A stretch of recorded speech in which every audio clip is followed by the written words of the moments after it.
DIY.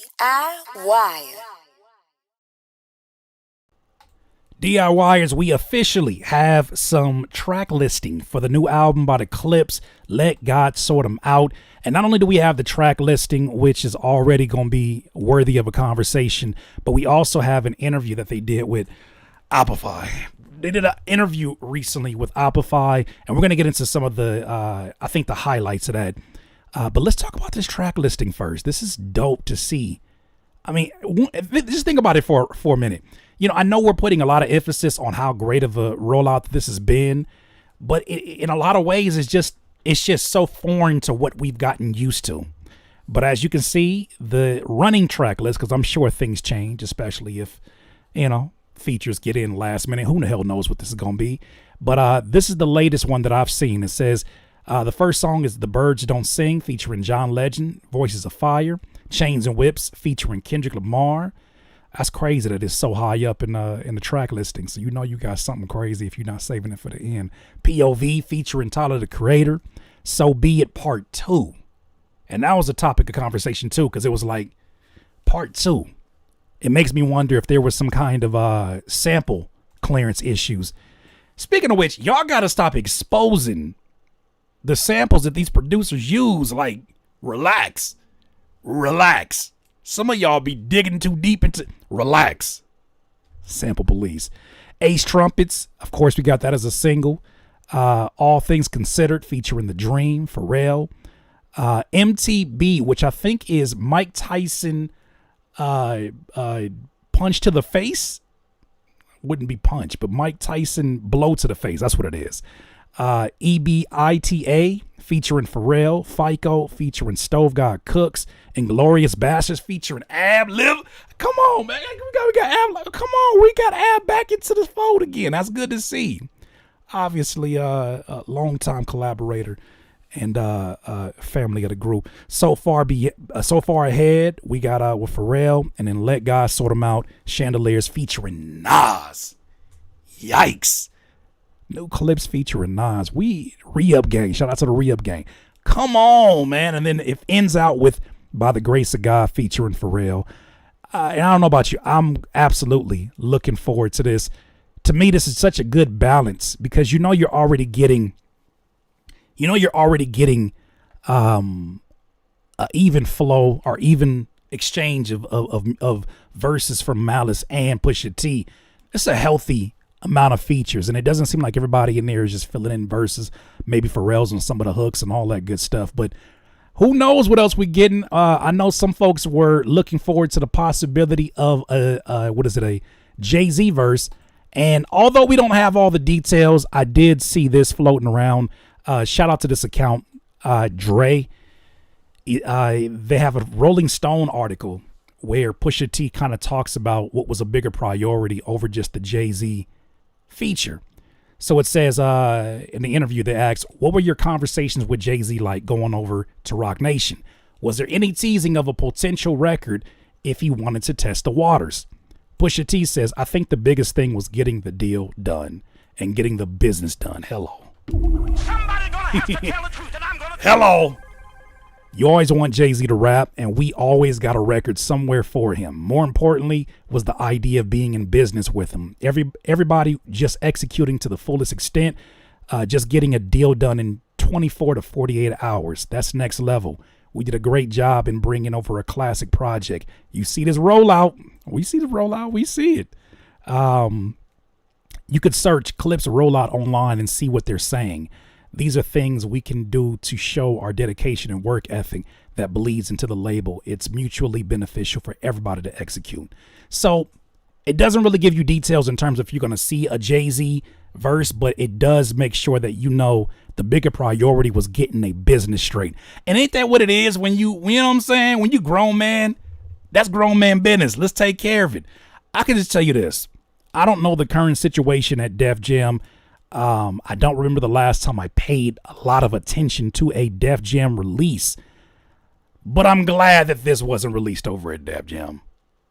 I think that they found the not only the perfect partners for the kind of rollout that they wanted to do, but their partners are not trying to censor them or having them operate with kitty gloves. This is where you bring grown man music, grown man raps. This is where you bring that. Speaking of which, though, they did an interview, like I said, over on the Opify page. You go look at that if you want to. But I wanted to highlight a few timestamps here in terms of my favorite things that were from this particular interview. So this first one, they're actually sitting down with Jerry Lorenzo. He's a fashion designer and visionary, has that brand Fear of God. So they're sitting down talking to him, or they're talking to one another, and he's asking them questions. In this part, they're talking about the Clipse being more than just drug talk. You know, that's one thing I like to say about Pusha T. Always rapping about some coke. We ain't talking about the soda. Here he kind of clears up how universal the storylines have become, especially on this new album. Peep this out. Right? I'm humbled to be with you guys. I mean, you don't know, but like I finished college, started grad school, it was like, early 2000s, 02, and, put in the Clipse, right? I'm in Chicago, and I'm trying to figure out what I'm gonna do with my life, right? And it's in the intro hits, and it talks about, I tried to do it this way, but this 9 to 5 just might not be like for me. And like the spirit of the album, it has such an impact on me. I think that's a good parallel to draw, because I feel like that's always been what the Clipse has been about, just making aspirational music. Whatever it is that you're into and whatever it is that you're hustling to get, is not so center focused on just drugs and illegal whatever. It's for everybody. It's for everybody's hustle. It's everybody's motivation. It's everybody's aspiration. Just to hear you talk about it, like, man, you in Chicago and you figuring it out, and you with people from all different walks of life. But to hear that the album was the backdrop for the energy, that's like, man, that's like what we try to hit.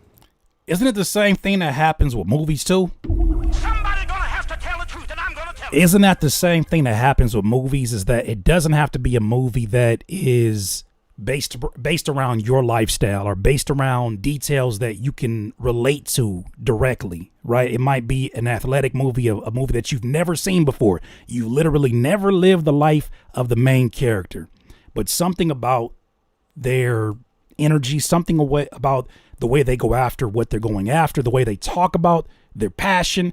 There's something that you find that is that you have in common, right? And for the Clipse, for me, it's always been the authenticity, but also the music sounded like it was moving. It sounded like it was moving forward. It never sounded like it was stagnant. It never sounded like it was indecisive. It sounded like it was very like self-aware and reflective. So when I hear him talk about this, I know when I heard grinding, I know what grinding was about when I first heard it. I didn't care. At that time I wasn't really doing music. I thought I was trying to grind to become a basketball player. I was terrible. But like that was my focus. And so that became the soundtrack of it. And it felt like that is more in tune than another song that speaks directly to my lifestyle as a baller. Like that was just what it was. So I think a lot of people have very closed minds when it comes to receiving this music, and that's why they put this kind of criticism on them. But I've always felt like the stories were transferable if you chose to dig that deep into them. A lot of people chase content. We chase a feeling. Woo! Somebody gonna have to tell the truth, and I'm gonna tell it. I teach him one time, Pusha T. A lot of people chase content. We chase a feeling. That's a bar. That's a bar. See the difference? The album, Let God Sort Them Out, is also just kind of like, I take it as like, God, I'm gonna do what I'm called to do, and you're responsible for how it's received, where it goes, and I'm trusting that wherever it needs to hear it, see it, they will, and like, my work is done. Right. But I'm curious. And we take it as kill them all and let God sort them out.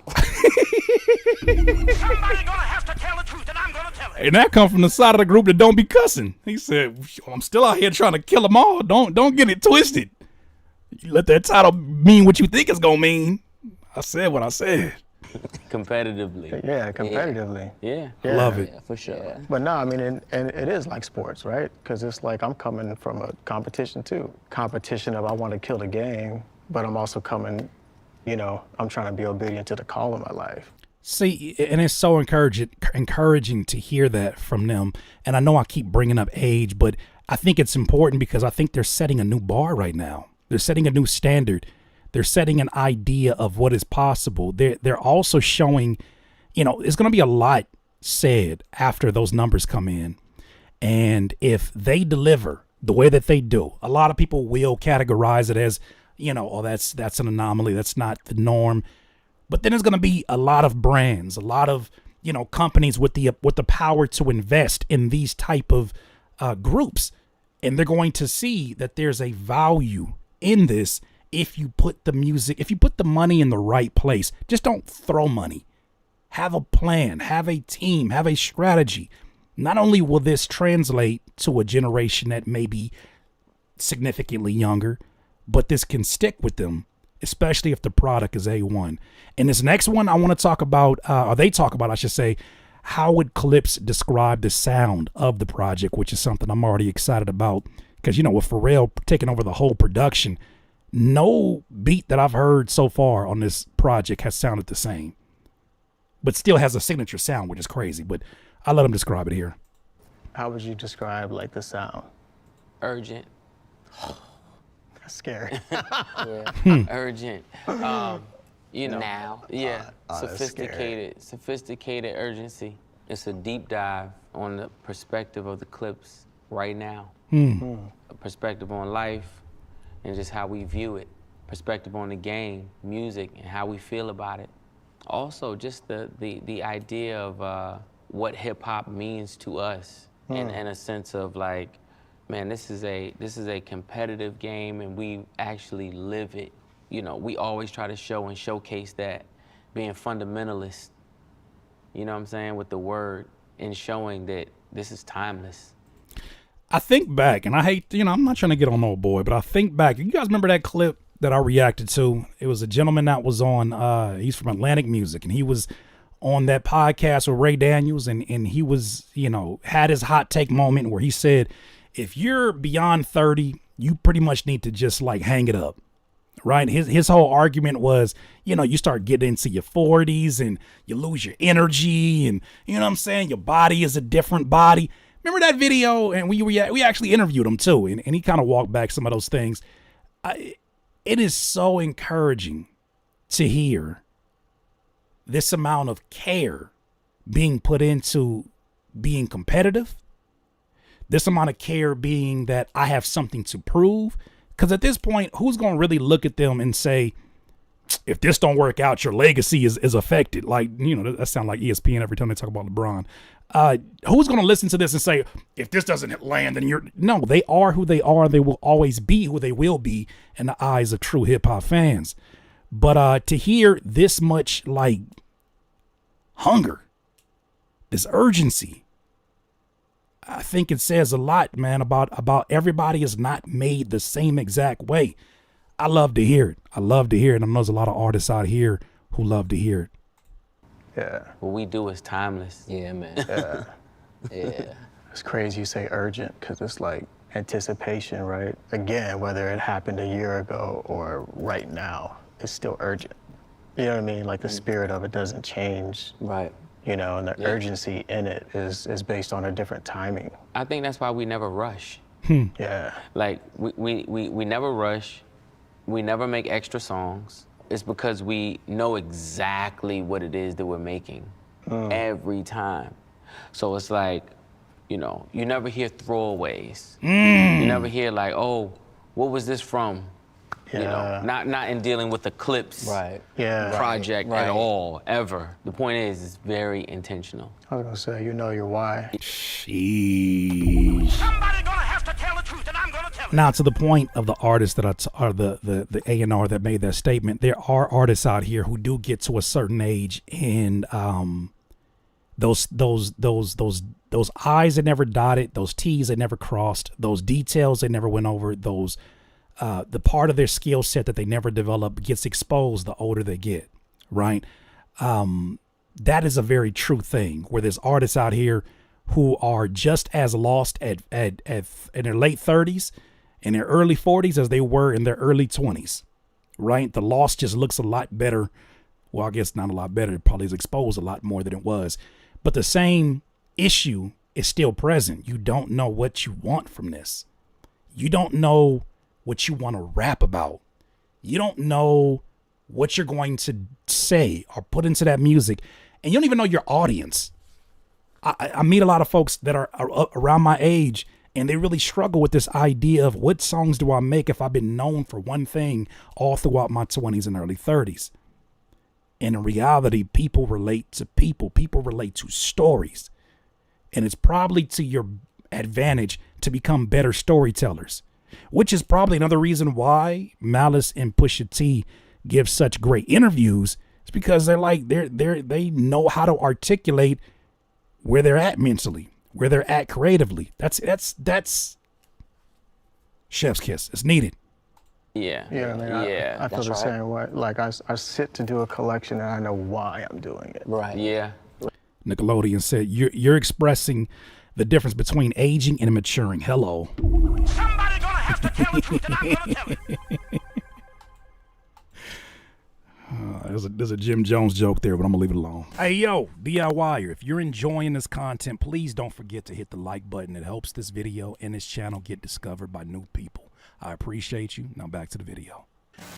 Right. At a baseline. Yeah. I'm not trying to say anything beyond Right. what No fluff. I feel convicted to say in this moment. Right. People need to understand that too. Like, that's a parallel in fashion and music, that if you know what it is that you're looking for, you won't be satisfied until you find it. You know what I'm saying? So we're not satisfied in the music until we find it. Yeah. You know what I'm saying? We won't be satisfied. You won't be satisfied until you actually find what it is and you execute.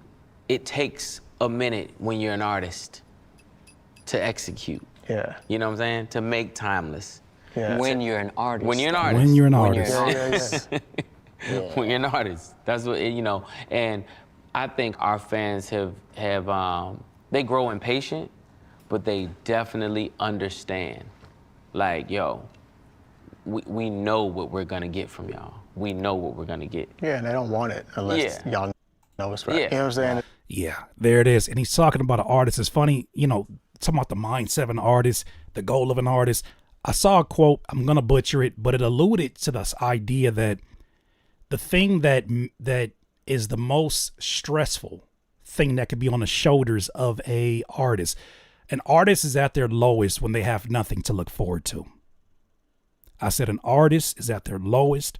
Their art is the lowest frequency when they have nothing to look forward to. And unfortunately, there are a lot of creatives, and I've met that in my journey, a lot of creatives that, you know, they're waiting for somebody to say something about what they should do so that it gives them sort of a placement or sort of a replacement thing to look forward to. But an artist will always age faster when you have nothing to look forward to, especially creatively speaking.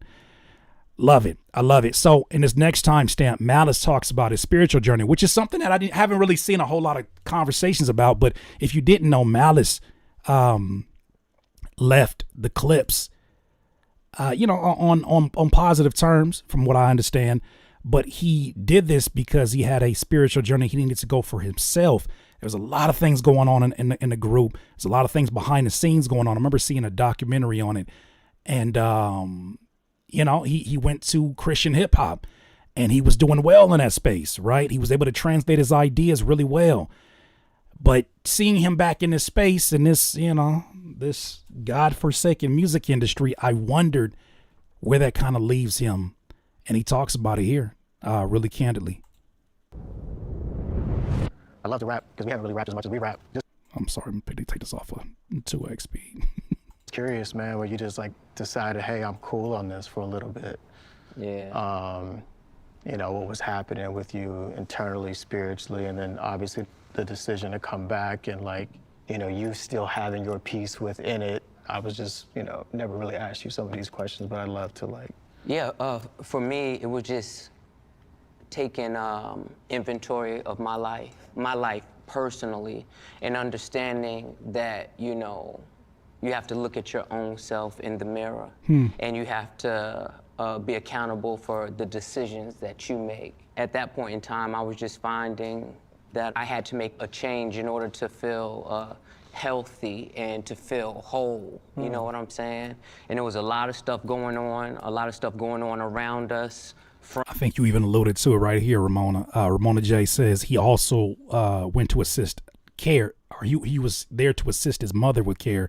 I understand, as I too care for my parents as they age. It's a tough journey. Yeah, I saw my moms do it with my grandparents. So yeah, that can be a full-time gig, and it is a full-time gig for shout out to all the in-home care individuals out there. So you love for them that they had a career that allows them the flexibility to do this and then return to it. Or then one of them, Pusha T, it's not like he didn't carry the baton. He talks about it here. He carried the baton, and then it's like, yo, when it's that time, it's that time. And damn near 16 years later, look at us. Friends were getting indicted, locked up, like things was just unraveling at a rapid pace. I just had to take a step back, and I had to think about, the things that I was saying and the things that I actually was glorifying. And I only speak for myself, I speak for myself, and it was about me dealing with me. It wasn't about trying to evaluate others or, my brother or people around, you know what I'm saying? I kept the focus on me, and I did what I had to do, and I'm much better for it. Yeah. And how do you have your peace now within the game that you took a break from? I have the peace that surpasses all human understanding, and it comes from God. It comes from the Holy Spirit. That's who gives me a peace that I never had before. And I know exactly where it comes from. For me, I get to occupy it with my brother, and we can still come together and still be creative and do, what we do. And I also love the fact of how viable he has kept this movement in my absence, Let's talk about that for a second, man. Shout out to that. That's a powerful quote. A few powerful quotes. Yikes. So in him going and taking care of the personal matters that needed to be taken care of and stepping away from music, put him in a situation where he could clear his mind, to put him in a situation where he could prioritize or get to know, I guess, even the prioritization of the things that matter the most to him. I think it's dope that you still saw him, even in that space, still writing, because it kind of gives you the message that it was always something that he was passionate about. It was always something that he wanted to do in some capacity, but he had things that were more pressing outside of the music at that time. But to see him find his way back to the music in this way, and I'm telling you, people talk about that third verse on So Be It. Malice is there was a point in time where I used to look at a Bun B and say he can't give you a bad feature. I'm surprised Malice don't get more phone calls. Maybe he does and he just declines them. But Malice is man, damn near flawless on all of these, bro. And I'm not saying that says that Pusha T got I'm just saying Malice has been clean on all. It's almost like he probably made a promise. If I get back in this space, watch. Something else that he said, I think that was really powerful, is the power of knowing yourself. And I remember Sinbad said, they had him on a red carpet, Sinbad, the actor, he had him on a red carpet, and they said, what advice would you give to someone before they go to Hollywood? And he said, know yourself. He said, know yourself. He said, because if you get around these circles and you don't know yourself, they will basically create an identity for you. And I'm looking at Malice, and Malice has came into this space, and you ain't heard him cuss not one time. So now he's not getting into a place where he has to compromise the spiritual growth that he's been on, where he didn't feel the need to have to curse in his music. He comes in there and says, look, we're going to work on this project. I'm not going to cuss. You do you, but I'm not going to cuss. And it was accommodated. And I think a lot of that has to do with knowing yourself. And it makes it a lot easier for people to say, yeah, of course. because you got so much confidence in you know, in what you're doing and who you are. I love it. And the level that he has taken it to, you have to understand, like, I was a hip hop fanatic first. I introduced him to hip hop, and now he has become of the artists that I loved and liked, you know, the Big Daddy Kanes, the Rakims, and, you know, Jay-Z and coming up. And to me, just to see my brother be top tier like that, it's a spectacle in my mind to watch. Like, it's beautiful.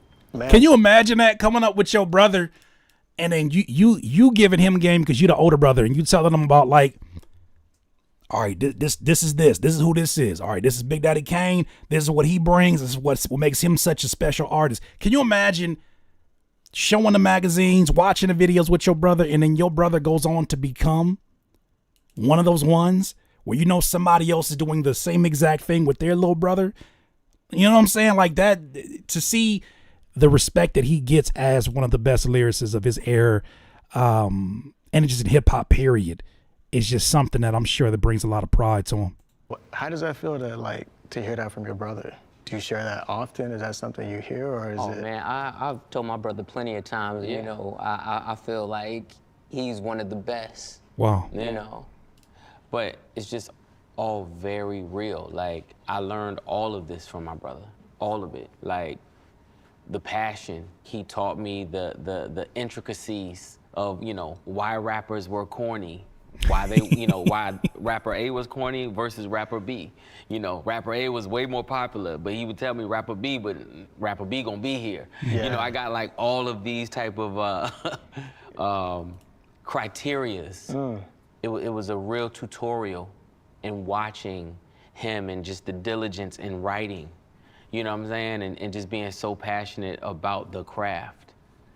So much so, I don't know how to do it any other way. Yeah. You know, I'm pigeonholed. I watch guys create and talk about, like, not rapping and not writing and things like that. And it's like, man, without a pad and a pen and a clean sheet, and I mean, these are all things he was super anal about. Like, even as children, that has stuck.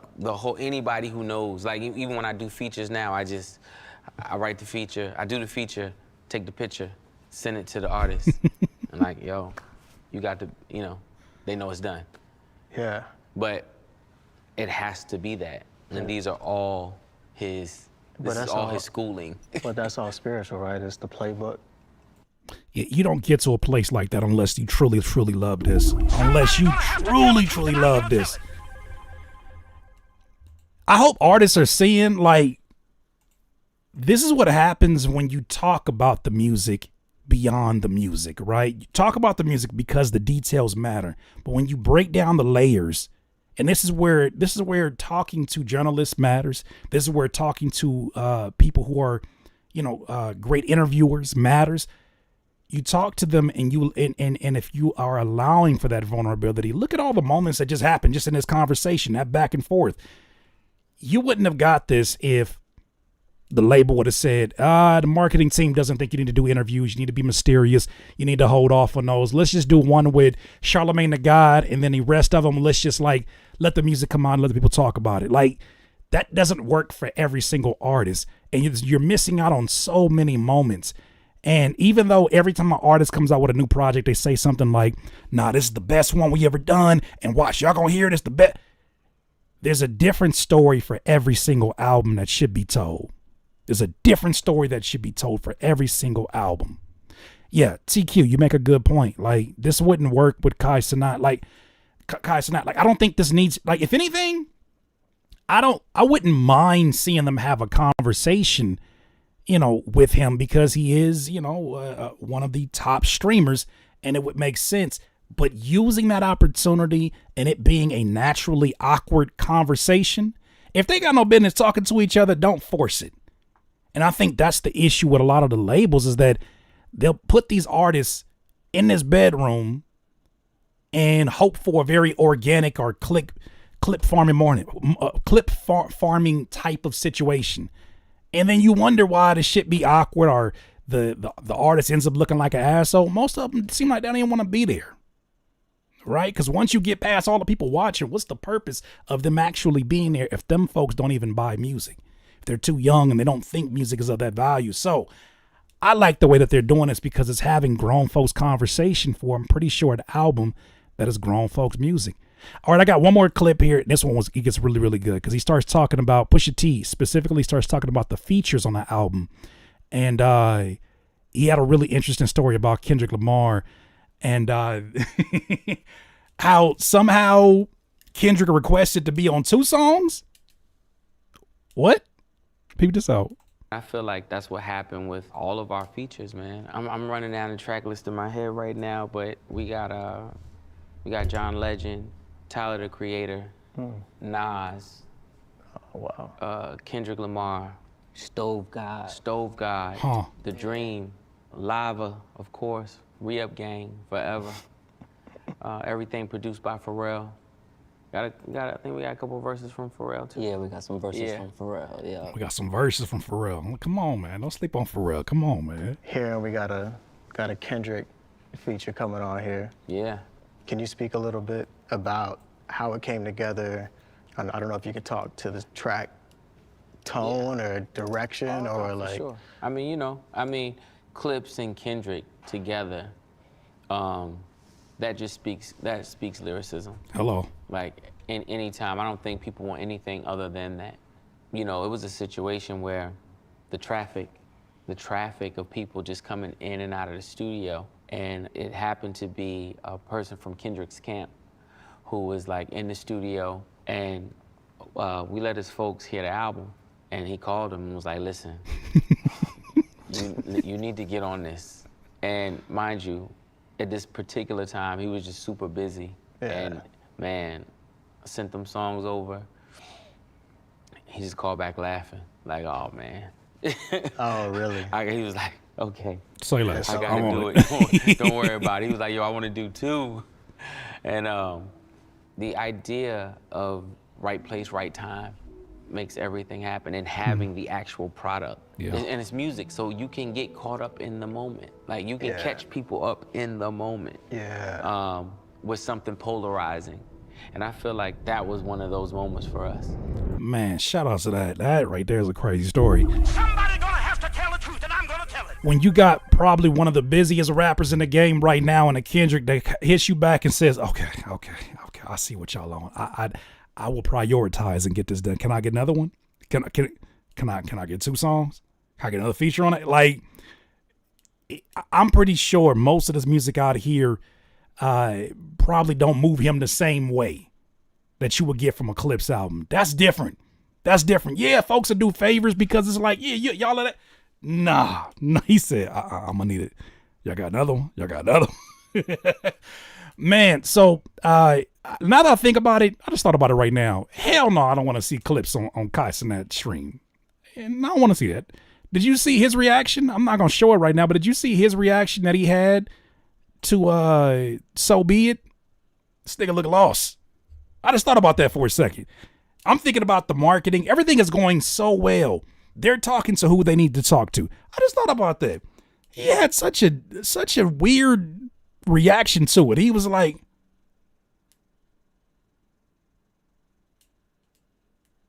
we just looked like somebody who just, they didn't get it. Maybe they were trying to. Maybe they had already like made up in their mind what was going to happen. I know he's a big Travis Scott fan, so maybe that, has an effect on some bias. I don't know. No matter what, I think that they're figuring it out. I think that not even figured out. I think they figured it out, and they're talking to who they need to talk to. These are conversations that could only really make sense with Clipse. They're talking, you know what I'm saying? Even the conversation they're having right now. Hi, Papa. Daddy, I'm on the news right now, Papa. I'll talk to you soon, okay? Close the door. Sorry about that. My young one pops in. Real life going on. Yeah. But with that said, DIYers, I love what's happening here. I love to see this music is happening in an organic way. Those are my thoughts. What you think? Like, is it overkill in terms of the marketing, or you think the marketing has been superb when it comes to this project? Let me know what your thoughts are. Leave them in the comments below. DIY. DIYers, if you enjoyed this content, make sure that you hit the like button and maybe even consider subscribing. Come on, man. Stop being greedy. Peace.